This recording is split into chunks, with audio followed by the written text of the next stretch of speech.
Ang maayong balita kabahin sa Genesis Kapitulo 10. Ang mga kaliwat sa mga anak ni Noe. Mao kini ang mga kaliwat sa mga anak ni Noe nga sila si Sem, si Ham ug si Japet. Ang ilang mga anak nga tawo human sa lunop. Ang mga anak ni Japet mao sila si Gomer, Magog, Madai, Javan, Tubal, Mesek ug Tiras. Ang mga anak ni Gomer mao sila si Askinas, Refat ug Togarma.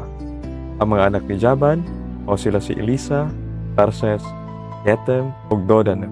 Sila mao'y mga ginikanan sa mga tawo nga nagpuyo sa kabaybayunan ug sa mga pulo sa dagat. Mao kini ang mga kaliwat ni Japet nga nagpuyo sa ilang nagkalain-laing kabanayan ug kanasuran. Ang matag usa nila kapundok may kaugalingong pinulungan. Ang mga anak ni Ham mao sila si Cus, si Ehepto, si Put ug si Canaan. Ang mga anak ni Cus mao sila si Seba, si Habila, si Sabta, si Rama ug si Sabteka. Ang mga anak ni Rama mao sila si Sheba ug Dedan. May anak si Cus nga nganlag Nimrod nga mao'y unang bantugang tao sa kalibutan. Pinaagi sa tabang sa Ginoo, nahimo siyang labing maayong mga ngayam sa tibuok kalibutan, busa ang mga tao maingon. Noon kanta sa Ginoo nga sama ka maayong mga ngayam ni Nimrod. Ang unang gingarian nga iyang gimanduan naglakip sa Babel, Iraq ug Akkad. Himutang kini sila sa yuta sa Shinar.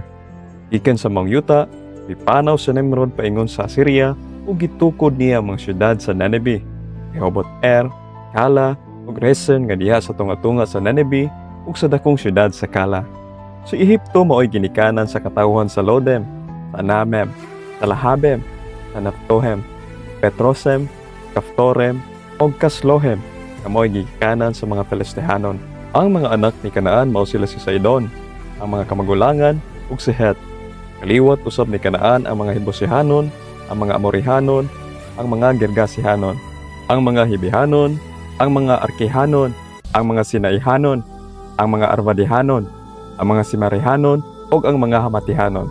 Kanya nagbulag-bulag ang mga nagkalain-laing mga banay sa mga taga-Kanaan, hangtod nga ang ilang mga utlanan nagsukad sa Sidon padulong sa Gerar, hangtod sa Gaza ug paingon sa Sodoma, Gomora, Adma ug Seboim, hangtod sa Lasa.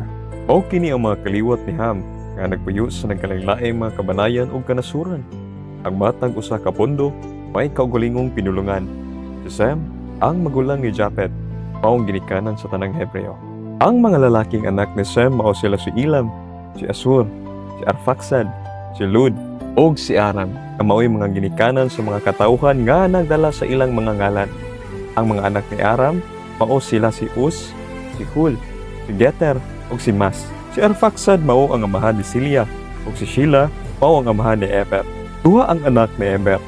Ang usa ginganlag Peleg, kay sa iyong panahon ang katawhan sa kalibutan nga bahin man og ang ngalan sa iyang igsuon mao si Hoktan. Si Hoktan mao ang amahan ni Almodad, Selap, Asarmabet, Jira, Anduram, Uzal, Dikla, Ubal, Abimael, Sheba, Ofer, Abila ug ni Jubab. Silang tanan mga anak ni Hoktan. Ang yuta nga ilang gipuy-an nagsukad sa mesa paingon sa Separ sa kabukiran dapit sa silangan. O kini sila ang mga kaliwat ni Sem nga nagpuyo sa ilang nagkalain-laing mga kabanayan ug kanasuran. Ang matag usa ka pundok may kaugalingong pinulungan. Ining tanan mao ang mga banay sa mga kaliwat ni Noe sumala sa ilang tagsa-tagsa ka kaliwat ug nasod. Ang tanang kanasuran sa kalibutan nagikan ni ining mga anak ni Noe human sa lunop.